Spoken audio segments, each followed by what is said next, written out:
오늘 말씀은 잠언 6장 12절부터 35절, 제목은 여호와께서 미워하시는 것입니다. 얼마 전 어느 조폭의 수장 팔순잔치에 대한 보도가 있었습니다. 수백 명의 조폭들이 등장하기에 경찰들도 초긴장이 되었다고 했죠. 다행히 큰 불상사 없이 끝났지만 조폭은 그리 건전한 사람들이 아니지 않습니까? 만약 그들이 법과 질서를 지키는 사람들이라면 경찰까지 동원될 일은 없었을 것입니다. 분명 사회 질서를 잘 지키지 않는 사람들인데도 그들은 사회의 한 축을 차지하고 있습니다. 그러다 보니 폼생폼사의 매력을 느끼는 젊은이들이 그 집단에 들어가려고도 하는 것입니다. 단지 이런 집단이 아니더라도 우리 사회엔 악의 집단들이 많습니다. 갑자기 사업을 종료한 푸르밀도 자본주의의 관점에서 정당하다고 하는지 모르겠지만 분명 그들의 행보는 악해 보입니다. 업주의 행동 하나에 수백, 아니 수천, 수만 명의 사람들이 피해를 입기 때문입니다. 이런 일을 행하고도 자신의 정당성을 주장한다면 공의와 정의, 그리고 약자들을 향한 배려를 어디서 찾을 수 있을까요? 성경은 악한 자들에 대해 분명한 경고를 하십니다. 12절의 불량하고 악한 자들입니다. 이들은 다양한 죄악들을 배출합니다. 구부러진 말을 하고 눈짓과 손가락질을 하며 패역을 품고 악을 꾀하며 다툼을 일으킨다고 하셨습니다. 우리가 일상적으로 볼 수 있는 현상입니다. 그렇지만 이들에겐 때로 강력한 힘과 재력이 있기 때문에 쉽게 제압당하지 않습니다. 심지어 공권력이 미치지 못할 때도 있죠. 그러나 악에 대해 분명하신 하나님은 이렇게 말씀하십니다. 그의 재앙이 갑자기 내려 당장에 멸망하여 살릴 길이 없으리라. 그렇습니다. 그들에게 분명한 재앙이 있습니다. 심지어 갑자기 순식간에 임하기까지 합니다. 또한 피할 길도 없다고 하십니다. 살릴 길이 없다고 하셨기 때문입니다. 우리는 악인들의 잘됨도 목격하지만 악인들의 망함도 동시에 보지 않습니까? 인생은 과정과 결말이 다 중요합니다. 과정에서 불안, 초조, 염려, 걱정, 투쟁이 없어야 참 인생입니다. 거기에 어울리게 결론도 좋아야 하죠. 조폭 수장이 팔순잔치를 한다고 해서 조폭 외에 부러워할 사람이 얼마나 되겠습니까?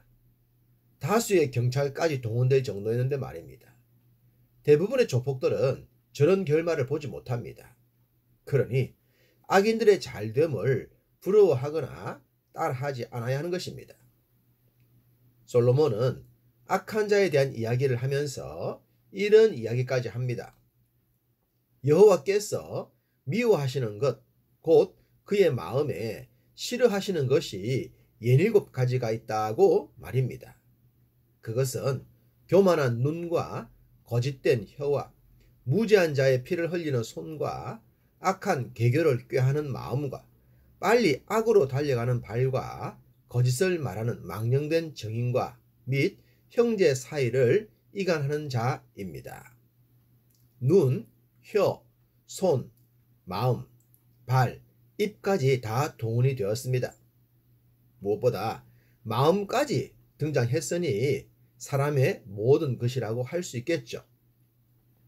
예레미야 17장 9절에 만물보다 거짓되고 심히 부패한 것은 마음이라고 했습니다.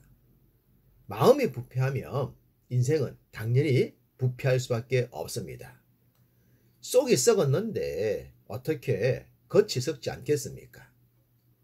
세상의 모든 죄악은 부패한 마음에서 나오는 것입니다. 그러니 마음을 성령의 피로 깨끗하게 씻어내어야 합니다.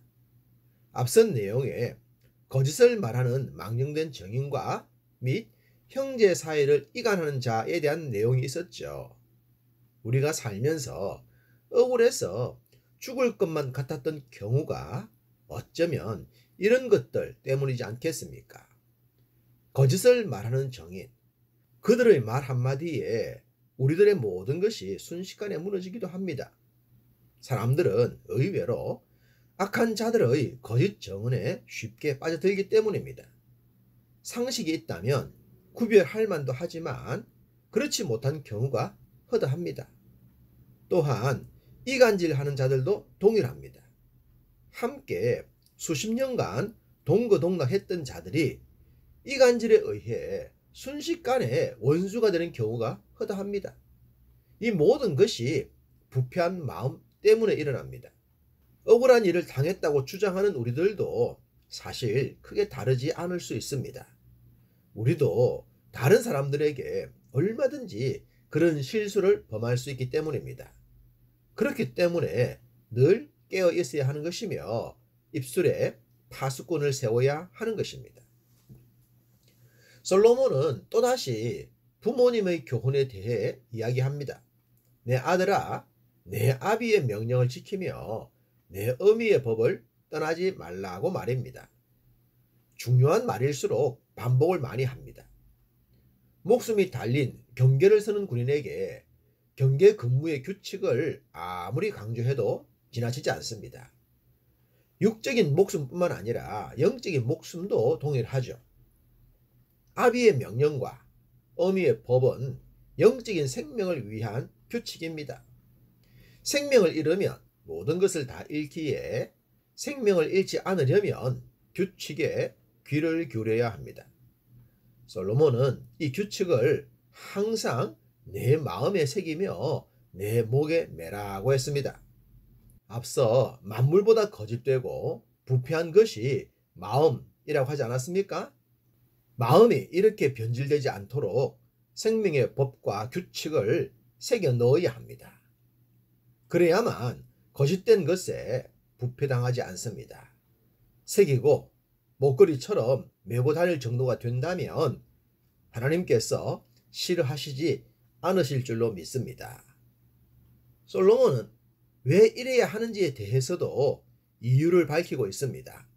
대저 명령은 등불이요 법은 빛이요 훈계의 책망은 곧 생명의 길이라. 이것 때문입니다. 우리의 삶에 등불과 빛 그리고 생명의 길이 되기 때문입니다. 안요한 목사님의 일대기를 다룬 낮은 대로 임하소서란 책과 영화를 보면 알 수 있습니다. 눈을 잃음과 동시에 삶도 잃게 됨을 말입니다. 누군가의 도움이 없다면 삶 자체가 멈추고 말 것입니다. 세상엔 빛을 잃은 인생들이 많습니다. 마음이 부패하고 악의 지배를 당하는 자들은 빛을 잃은 자들입니다. 그렇기 때문에 악을 행하면서도 자신이 악을 행한다고 생각하지 못하는 겁니다. 내로남불을 행하는 자들의 공통점은 자신들의 잘못을 모른다는 겁니다. 우리들 생각에 잘못을 알면서도 저러는 것일까 생각하지만 제 생각엔 그들의 사고 개념이 빛을 잃었기에 모른다고 생각합니다. 자신들이 행하는 모든 행동을 선과 정의라고 생각합니다. 그렇기 때문에 그렇게도 많은 죄들을 범할 수 있는 것이죠. 최소한 양심이 있다면 그럴 수 없습니다. 빛을 잃은 인생은 생명의 길이 아니라 사망의 길에 놓였습니다. 죽은 자는 말이 없다고 하지 않습니까? 사망의 길을 가는 자에겐 양심도 정의도 긍휼도 선과 공의도 존재하지 않습니다. 암흑만 있을 뿐이죠. 사람이 불을 품에 품고서야 어찌 그의 옷이 타지 아니하겠으며 사람이 숯불을 밟고서야 어찌 그의 발이 되지 아니하겠느냐. 그렇습니다. 품에 칼을 품고 있으면 옷을 삐집고 나오게 되어 있죠. 불이 어떻게 품속에서 가만히 있겠습니까? 숯불 위에 서 있는 사람이 어떻게 안전하겠냔 말입니다. 잠시 잠깐은 견딜 수 있겠지만 결국엔 아작이 나고 말 것입니다. 이것이 죄악의 결과이며 악인의 종말입니다. 솔로몬은 여호와께서 미워하시거나 싫어하시는 삶을 살지 말라고 합니다. 당장 눈앞의 이익에 휘둘리지 않아야 좋은 결실을 거둘 수 있습니다. 복잡하고 다변화된 현실 세상 속에서 믿음으로 승부 걸기가 쉽지는 않겠지만 불가능한 것도 아닙니다. 생명의 가르침에 순종할 때 반드시 그에 어울리는 보상을 보게 될 것입니다. 오늘 하루도 살아계셔서 생생한 눈으로 우리를 지켜 보호하시는 하나님께 기쁨 되기를 간절히 소망합니다.